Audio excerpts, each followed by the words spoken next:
I am award-winning author Lance Conrad, and this is my book, The Price of Creation. It's set in a land where each person is born with a small stone, decides what they're going to do in their life, what they're going to be good at.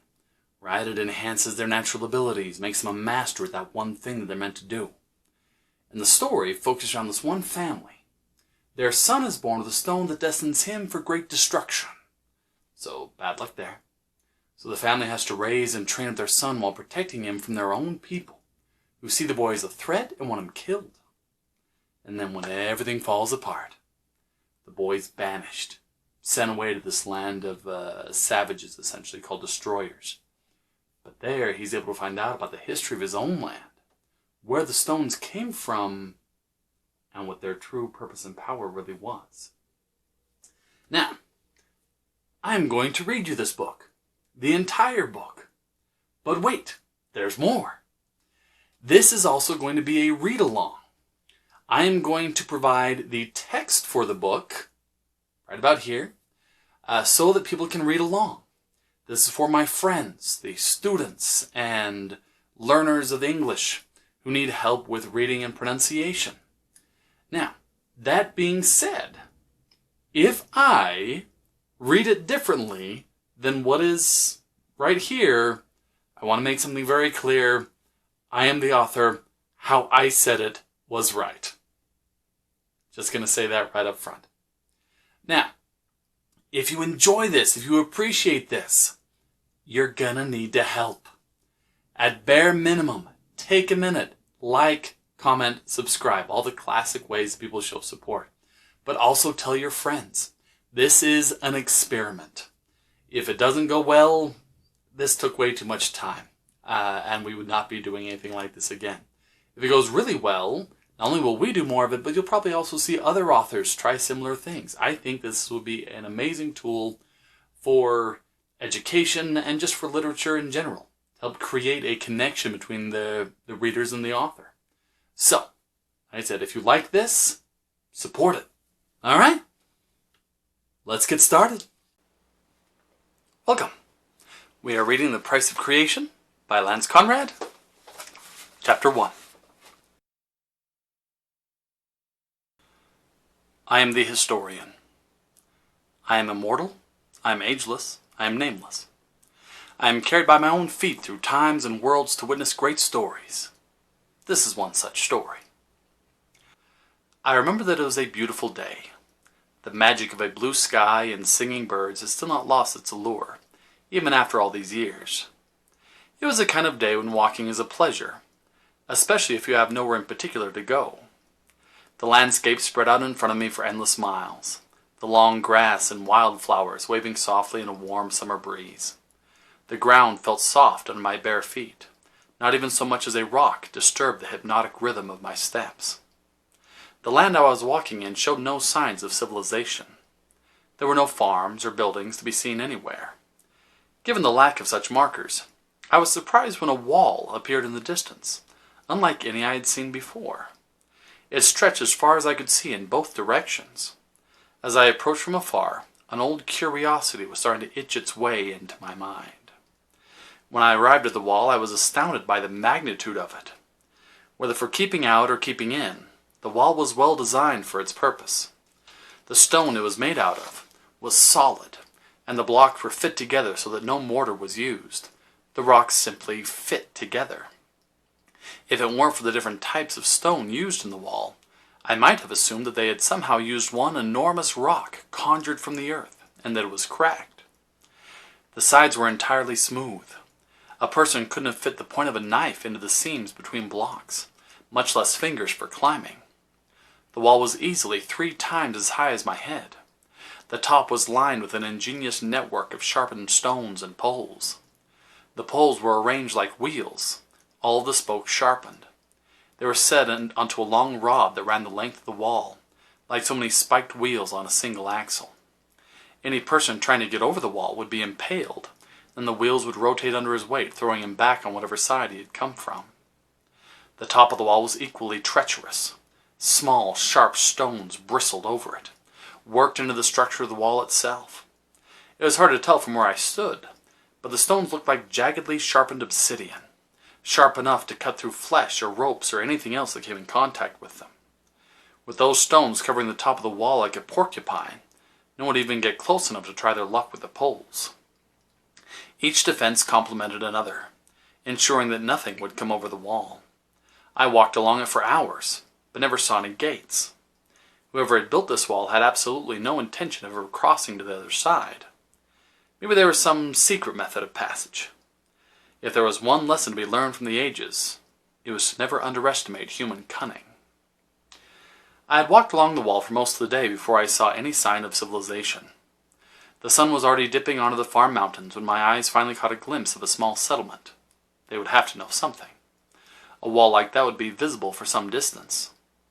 As I neared the village, I noticed the same level of craftsmanship in their dwellings as that which built the wall. These people knew how to work with their hands, that was obvious. When I entered the village, the women scattered, screaming as they ran from me. Others shouted warnings and urgent commands to their children, who needed no prompting in their flight. It was human nature to be suspicious of strangers, and I had seldom entered any new place when I was not viewed with guarded glances. Still, this reaction was an extreme case. This was closer to a mindless panic. Most alarming was what they were yelling as they fled. Destroyer.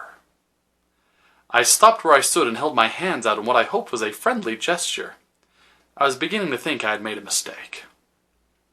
My suspicions were confirmed when the men of the village appeared, holding various farm implements menacingly in their hands. I raised my hands higher to show that I was unarmed and peaceful. Most of the men only gripped their makeshift weapons tighter. Their fear was tangible in the air. One man separated himself from the crowd. This man was truly one to be reckoned with. The first image that came to my mind as I saw him was one of a mountain, massive, invulnerable, and completely calm. This one was not afraid like the others. One of the men behind him, a man with small eyes and a deep scowl, hissed a warning at the other man that I could not hear. The large man ignored him and continued to walk toward me, showing his own empty hands as a sign of peace. I smiled inwardly. That man needed a weapon like a bear needed a knife. I had little doubt in my mind that he could have crushed me with one hand. His action appeared sincere, however, and I tried to look as peaceful and harmless as I could in return. When he was within hearing distance, he spoke, his voice rolling like a low thunder. "Who are you and what are your intentions here?" "He's a destroyer! Get back here, Auric! We can deal with him!" The small-eyed man was looking even angrier. His tone was imperious and commanding, but it slid like rain off the mountain of a man that stood before me. There was something different about the small-eyed man as well. He didn't seem very afraid either. He appeared more confused than anything, covering his bewilderment with his angry ranting. I looked back to the large man and answered his question. "I am simply a traveler. I wanted a drink of water, maybe to take a moment and wash the dust of the road from my feet," I replied. "He's lying! Grab him, Auric!" The man's tone was approaching frantic, but it could not touch the calm of Auric. He turned his large head to answer the man. "You should not be so hasty, Sadhan. He carries no weapons. He is not dressed like a destroyer. He doesn't even have a stone." I took the opportunity while they were arguing to get a better look at the men facing me. They were of average height. I guessed that only Auric would be above 6 feet if they were to be measured. Most of them had blonde or light brown hair that blended well with their tanned faces. They had obviously just run in from the fields to defend their homes against me. Many were still panting hard from their sudden exertion. Dirt caked around their arms and feet, and their faces wore the grime of a long day in the fields. Their clothes were the honest, rugged type you'd expect on farmers, though of the highest quality. Above all, though, these were frightened men. Even though it was a crowd of men against one unarmed traveler, they didn't seem confident that they would win should it come to fighting. I wondered what he meant about the stone I apparently didn't have. It was then that I noticed that each man surrounding me wore a gem of sorts around his neck like an amulet. They were like clear crystals and came in a variety of colors, although the shapes were all identical, a perfect oval, almost like a robin's egg. Auric's stone was a dark blue, not unlike deep water. I noted Sadhan's red stone as he started ranting again. "It is more their treachery, Auric! We should kill this one before others come, quickly, before he can say anything else!" He seemed especially insistent that I should not be allowed to speak. "Is human life truly so cheap to you?" A look of fatigue crossed Arik's eyes, as if this was a battle that had been fought many times. "A traveler is requesting hospitality, and I intend to offer it. If he proves hostile in any way, I will take full responsibility. Besides," Arik added as an afterthought, "if he is a destroyer, he is alone. He might be able to tell us how they are getting over the wall." Sadhan looked angrier than ever, but he could feel his support draining away as most of the men around him started to lower their weapons. They looked all too happy to transfer this newcomer over to Arik. Great craftsmen these men might be, but there wasn't a single warrior among them. Sadhan fumed for a moment, studying my face and clothing intently.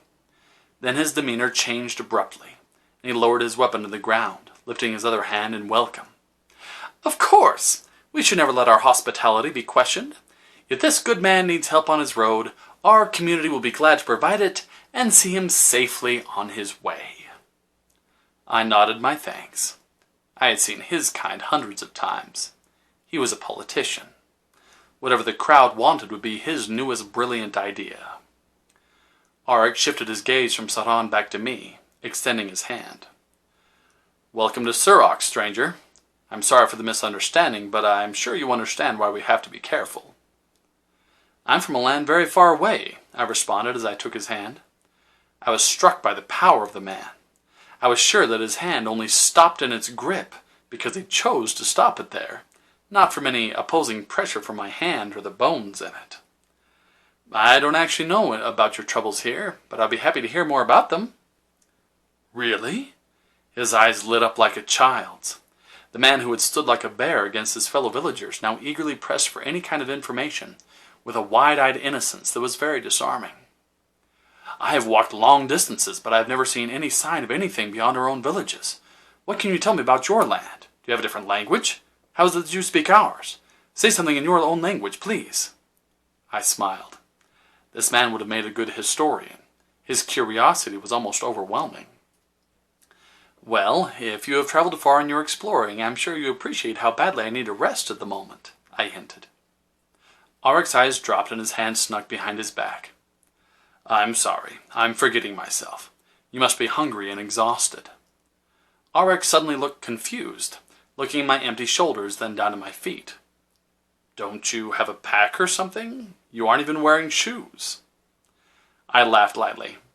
"You are indeed observant. That is one of the reasons I decided to come in. Someone has robbed me. I was hoping to stay here a short while and work for some new provisions. I'm afraid I have no money." "Not another word," Arik bellowed. "I understand completely. You follow me and don't worry about paying.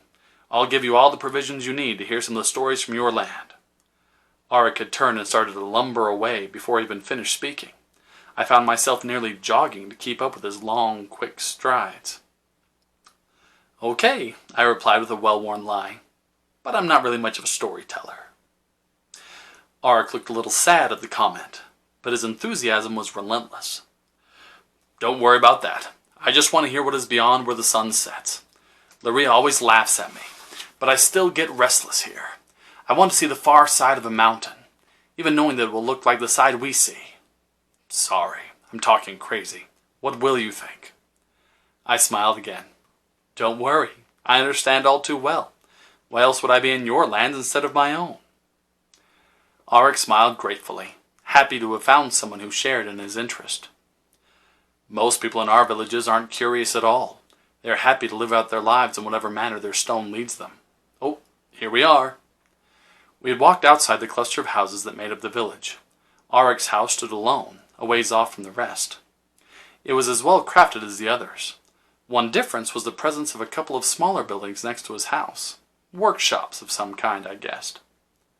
"I'm a blacksmith," he started to explain. "Although they are very grateful for my services, nobody is very happy to have a blacksmith as a neighbor. Too much smoke and noise." Arik pushed his way into the modestly sized house, made out of the same stone as the wall. A very pretty and very pregnant woman rose up out of her chair as quickly as a woman in her condition can. She hurried across the floor to embrace her husband. I was impressed by the gentleness that Auric displayed as he placed his massive hands softly on her small back, returning her embrace. They made an interesting couple. His size and bulk contrasted sharply against her slim form. She still looked strong, however, and her feminine hands bore traces of calluses. Auric straightened and motioned to me. "This is my wife, Luria. Luria, this is..."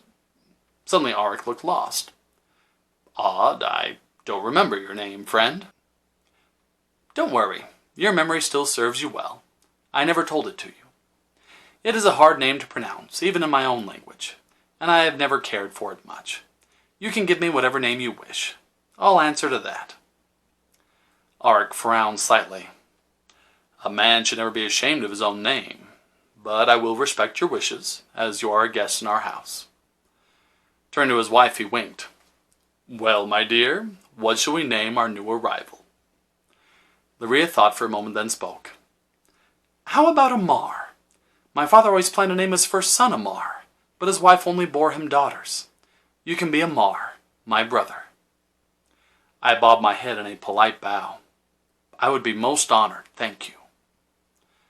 "So, Amar," Auric began, trying out the new name like one would taste a pie. "If you would like to follow me, we can wash the dust from our hands and have some dinner. May I just say you are in for a treat. Luria is the best cook in the village." "My husband likes to exaggerate, Amar. You'll have to get used to him," Luria said, but she could not suppress a pleased smile that spread across her face at his compliment. I followed Auric to a well in the back of his house.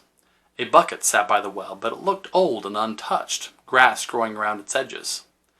Rather than reach for the bucket and rope, Auric turned a hand crank vigorously, and water came flowing from a spout into a trough.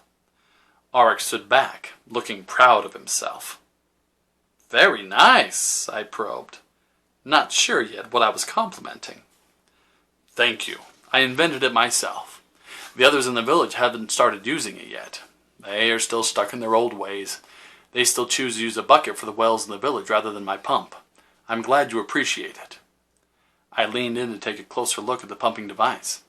If he truly had invented it, then he was a clever craftsman indeed. The design was quite remarkable. A rod descended down into the murky depths of the well. Wound around the rod was a tube with a series of valves, placed strategically so that the water would not flow back down into the well whenever someone stopped turning the hand crank. When the crank was turned, a series of gears would spin the tube extremely fast, and the water would be forced up through the tube from the reservoir below. At the top of the rod, the water would be flung out and caught in a small box that surrounded the top part of the tube and channeled the water through the spout. "Do they use buckets where you come from?" Auric asked. "Yes, a lot like here." He looked torn between being flattered at truly being the first at something and being disappointed that I had not brought news of a more advanced and free-thinking civilization. When we went back into the house, hands washed, Luria already had the table set with dinner. The fare was truly well made, though nothing fancy. To hear Auric talk about it after the meal, however, one would have thought that he had gained access to paradise and had feasted on ambrosia. Luria scolded him for his obvious exaggeration, smiling the whole time. Their banter quieted, and I took the opportunity to start learning about their situation. "So," I began, "that wall must have taken an incredibly long time to build. I've never seen anything quite like it." Auric nodded solemnly. "It was indeed a great project. We spent our youth hearing stories about it. I helped repair a small portion of it when I was an apprentice, and my father spent most of his youth working on the southern portion when an earthquake shook down a section of the wall. Destroyers had never been seen that far south, but it doesn't hurt to be careful. It's still not enough, though." I couldn't have asked for a more perfect opening. "Oh? The destroyers can still get through the wall?" I still didn't know who the destroyers were, but this was a good way to start learning. "Yes, they are quite cunning. They come to attack and to steal our food and tools, leaving us with nothing to eat and nothing with which to work the land." Auric's troubled expression turned into a weary smile as he reached across the table to hold his wife's hand and continued. "But we are the creators. We can rebuild faster than they can steal from us." "The tragedy is when they take something from us that we cannot replace." Lyria added, her head bowed. Auric nodded, his countenance falling. There is scarcely anyone in the border villages who hasn't lost someone close to them to the destroyer raids. I lost a good friend, and Lyria's father was killed by a destroyer. Auric's gaze was sad. We are not warriors. Even one destroyer is capable of inflicting great harm on us before we can muster sufficient numbers to defeat them or scare them off. Why haven't any of you trained to fight better? I asked, digging deeper. That is exactly what I have been suggesting for years, but it seems what our people lack in skill they make up for in cowardice. If a man knows how to fight, he is expected to, even before others. Every one of our villagers would rather be an unskilled member of a mob than a warrior standing alone. That is the real reason. When asked about it, however, they will piously talk about how that is not our way and we would lose something of ourselves if we fought. I could hear the contempt and frustration in his voice as he continued. I'm not saying that isn't a good reason. I only wish it were true. The truth of the matter is that we fight anyway. We just fight badly. As I said, we are not warriors. Lyria looked anxious to change the subject. I wondered if it was more to keep Auric's mood from turning sour, or to keep his slowly tightening hand from crushing hers. Her eyes raced for something to take note of. They landed on my feet. Don't they wear shoes where you come from? Oh, they do, I responded. I like to feel the land under me. You told me you were robbed, Auric interrupted. So I was, but I wasn't wearing shoes before that. They just took my pack and provisions. I wouldn't have been much of a historian if I couldn't keep my lies straight. So, tell me about your land. What are your people like? Lyria pressed on, keeping the focus on me. Auric sat up straighter in his seat, anxious to listen. He was relaxed again. Lyria's small hand was safe. Oh, I'm afraid there really isn't much to tell. My people are truly a lot like yours. Only we don't have stones like yours. But then we also don't have destroyers or a great wall to keep them out. That must be so wonderful, so peaceful, Lyria commented wistfully. Oh, I don't know about that, I smiled. I think you would find that if your people didn't have the destroyers to fight, they would soon find another battle, possibly amongst themselves. People can unite through many trials, but not for peace. Auric sighed. I suppose that you are right, Amar. I certainly have seen rifts among our own people that would erupt if we didn't have the threat of the destroyers hanging over our heads. Has there been trouble among your people? Is that perhaps one of the reasons you left? No. I merely left because of my itching feet. I can't seem to be satisfied with what's right in front of me, I replied.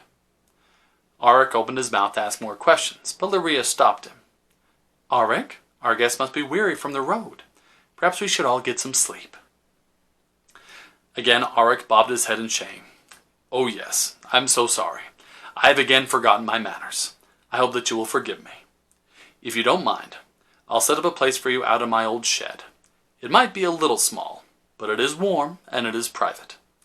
I have built myself a new workshop, so I no longer have any need of the old one. You're free to stay as long as you'd like. I replied that that would be fine, and Auric led the way out of the back of the house to his shed. Lyria followed in due time, and soon the shed was furnished with makeshift bed, blankets, and even a pitcher of cool water should I become thirsty. I doubted that I would have received this sort of hospitality at any other home in the village. They wished me good night and headed back to the house. When their lights turned off, I quietly rose from my bed and went for a walk through the village. Each house, each corner, seemed a work of art, crafted by caring hands. A few people were still on the streets, mostly heading home. When they saw me, they crossed to the far side of the street and scuttled home as fast as they could. They knew I was under Auric's protection and guard, but they weren't about to take any unnecessary risks. Part of me said that I should leave this place. It was like the many other towns I had traveled through. The people would be the same, the problems the same. There was nothing to see here. However, I still felt a curiosity about the wall, the stones, and the destroyers. More than that, an ancient instinct suggested there might be a story here after all. Resolving to stay, I turned back towards Auric's shed and waited until morning.